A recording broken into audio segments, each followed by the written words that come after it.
बिल्कुल राय जुदा जुदा नजर आ रही है कांग्रेस पार्टी के ही तमाम बड़े नेताओं की इस पूरे मसले को लेकर। वहीं कांग्रेस पर गिरिराज सिंह ने बड़ा हमला बोला है। केंद्रीय मंत्री गिरिराज सिंह क्या कह रहे हैं? कांग्रेस में नैतिक ताकत ही नहीं बची है। कांग्रेस ने भगवान राम को कोर्ट में लटकाने भटकाने का काम किया। एंटी हिंदू नहीं होते तो न्योता भला क्यों अस्वीकार करते, ये कहते हुए सवाल उठाए हैं गिरिराज सिंह। कांग्रेस पार्टी तो मैं नेहरू से लेकर के अब तक कोई अयोध्या नहीं गया है।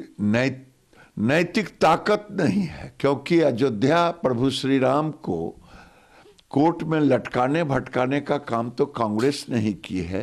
तो इसकी नैतिक ताकत नहीं है कि अयोध्या में जाकर के प्रभु श्री राम को प्रणाम करें। ये जो हिंदू एंटी हिंदू नहीं होते तो कोर्ट में क्यों लटकाते भटकाते?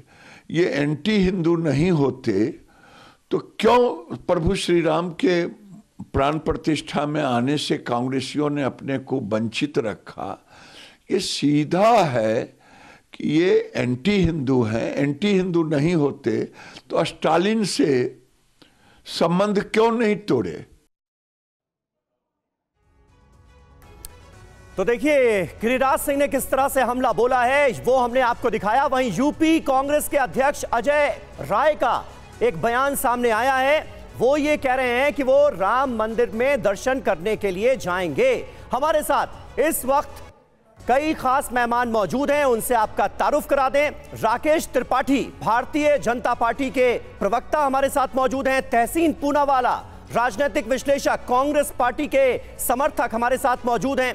इसके अलावा दानिश कुरैशी हमारे साथ मौजूद हैं, AIMIM के नेता। और प्रवेश कुमार जी हमारे साथ मौजूद हैं, विश्व हिंदू परिषद के राष्ट्रीय प्रवक्ता। कुमार विक्रांत इस वक्त कांग्रेस मुख्यालय से हमारे साथ जुड़ चुके हैं। कुमार, सबसे पहला सवाल आपका। बहुत मंथन हुआ, बड़े विचार हुए और उसके बाद कांग्रेस पार्टी का ये बड़ा फैसला सामने आया जिसमें तमाम बड़े नेता सोनिया गांधी, अधीर रंजन चौधरी, मल्लिकार्जुन खड़गे, कांग्रेस अध्यक्ष नहीं जाएंगे प्राण प्रतिष्ठा के कार्यक्रम में, यह तय किया गया।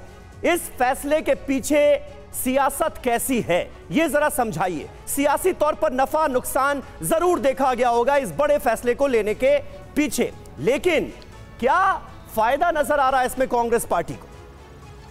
देखिए, सियासी तौर पर यह फैसला है निश्चित तौर पर, लेकिन तीन बातें कांग्रेस की ओर से साफ कर दी गई हैं जो कि जयराम रमेश ने कहा, वो कांग्रेस पार्टी का आधिकारिक लाइन है। पहला ये कि अयोध्या के मुद्दे को आरएसएस और बीजेपी एक राजनीतिक परियोजना की तरह इस्तेमाल करते आए हैं। दूसरा उनका कहना है कि ये धर्म जो है वो आस्था का, निजी आस्था का विषय है, लेकिन इसका राजनीतिकरण किया जा रहा है। और तीसरी बात ये है जो सबसे अहम है कि अर्धनिर्मित मंदिर का निर्माण सिर्फ चुनावी फायदे के लिए किया जा रहा है। और साथ ही साथ कांग्रेस के नेता बार बार ये कह रहे हैं कि सनातन को सबसे ज़्यादा अगर कोई जानता है, समझता है तो वो शंकराचार्य हैं। तो आखिर चारों शंकराचार्य वहाँ नहीं जा रहे हैं, सवाल शंकराचार्य से पूछिए, आरएसएस के और बीजेपी के लोग वो जवाब दें। तो ये कांग्रेस पार्टी की आधिकारिक लाइन है। बात ये है कि कांग्रेस के नेताओं में ही एक राय नहीं है, एक सहमति नहीं है, राम मंदिर के मुद्दे पर भी एक सहमति नहीं है। तहसीन पूनावाला जी, मैं आपके पास आ रही हूँ, इस चर्चा की शुरुआत करते हैं। क्या ऐसा एहसास है कांग्रेस को कि कांग्रेस बहुत बड़ी गलती कर रही है? क्योंकि एक तरफ तो आप कहते हैं कि बीजेपी वोट बैंक की राजनीति करती है, लेकिन आपने ये न्योता ठुकरा कर ऐसा नहीं लगता कि देश के सामने ये प्रस्तुत किया है कि आप इस मुद्दे को राजनीतिक मानते हैं धार्मिक की बजाय? थैंक यू निधि जी, आपके शो में शिरकत करने का मौका मिला। और समीर जी, और आपके सवाल में ही आपका उत्तर है। आप ही के शब्दों का मैं प्रयोग कर रहा हूं, वोट बैंक, ये आप ही के शब्द है। राजनीति, जहां धर्म होता है वहां राजनीति नहीं होती निधि जी। जहां धर्म होता है वहां जमीन का स्कैम नहीं होता है निधि जी। चंपत राय जी जमीन के स्कैम में इन्वॉल्व थे क्या? इनॉग्रेशन, फिर मैं इन बातों में नहीं जाना चाहता हूं। निर्मोही अखाड़ा जिसका अधिकार था जमीन पे, क्या उनको वो कहाँ है? उनको क्यों इसमें इन्वॉल्व नहीं किया? बीएचपी कर रही है। बट चलिए इन सारी मुद्दों को छोड़ देते। मेरा आपसे सरल प्रश्न है, हमारे चार शंकराचार्य जी नहीं जा रहे। मैं ये मानता हूं, मैं तो बहुत छोटा व्यक्ति और इस पैनल पे हम सब बहुत छोटे, धर्म और शास्त्र के बारे में इनसे ज्यादा ज्ञान किसी का नहीं है, ना भाजपा के बड़े से बड़े नेता का, ना मेरे भाई जो आज भाजपा को रिप्रेजेंट कर रहे इनका। जब उन्होंने क्या बोला, उनकी बाइट आप लोग क्यों नहीं चला रहे? मैं आपकी बड़ी विनम्रता से पूछ रहा हूं, क्या कहा उन्होंने?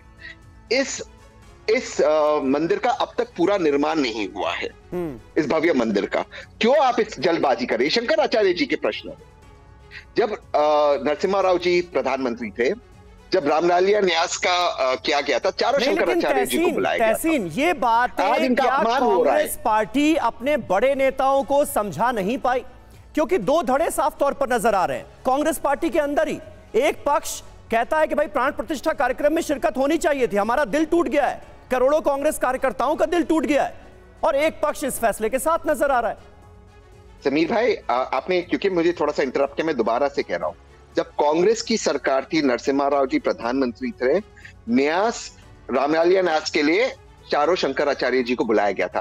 शंकराचार्य जी ने क्या बोले, चारों शंकराचार्य जी ने क्या बोले, वो क्यों आप लोग नहीं बता रहे? मैं आपसे बड़ी विनम्रता से पूछ रहा हूं। नहीं, उन्होंने कहा है कि ये सही नहीं है। शंकराचार्यों का बयान भी हमने दिखाया है। आप मतलब मैं मीडिया की बात कर रहा हूं और मैं भाजपा। चलिए, यही सवाल, यही जवाब ले लेते हैं। राकेश त्रिपाठी जी हमारे साथ है। जी, फिर मैं आगे की बात करूंगा। ठीक है तहसीन जी, आपने अपनी बात रखी और बड़ी बात रखी, बड़ा मुद्दा उठाया और बड़ा विवाद है। क्यों राकेश त्रिपाठी, क्यों शंकराचार्य आगे आकर कुछ नहीं कह रहे राम मंदिर के मसले पर? ये बहुत संगीन आरोप भी है। ये सही वक्त नहीं है। सॉरी, कह रहे ये सही वक्त नहीं है, धर्म और शास्त्र के अनुसार नहीं है, ये कह रहे, ये नहीं कह रहे, कुछ नहीं कह रहे सही वक्त नहीं है। ठीक है, चलिए ठीक है राकेश त्रिपाठी जी, धर्म शास्त्र के अनुसार क्यों नहीं कहा जा रहा? देखिए निधि जी, धर्म और शास्त्र के हिसाब से ही हमेशा ये होता है, मुंडे मुंडे मत्र भिन्ना। विद्वान लोगों में हमेशा कभी भी एक राय नहीं होती है, अलग अलग पक्ष इसको लेकर के होते हैं। शंकराचार्य के भी अपने अपने तर्क हैं, अपने पक्ष हैं, और उन्होंने अपना पक्ष सबके सामने रखा है। लेकिन महाजनाय गता येन स पंथा, जिस पर सर्वाधिक लोग जाएं वही वास्तविक रास्ता है। ये जनमन को पहचानने में कांग्रेस से फिर चूक हो रही। 550 वर्षों का लंबा इंतजार, 550 वर्षों के लंबे इंतजार के बाद जब गर्भगृह तैयार हो गया है, मूर्ति की प्राण प्रतिष्ठा होने जा रही है, भगवान विराजने जा रहे हैं, तब कांग्रेस पार्टी प्रकार प्रकार के विघ्न डालने का प्रयास कर रही है, विवाद उत्पन्न करने का प्रयास कर रही है, अपने आप को जनमन से अलग करने का प्रयास कर रही है। इसका खामियाजा कांग्रेस पार्टी को भुगतना पड़ेगा।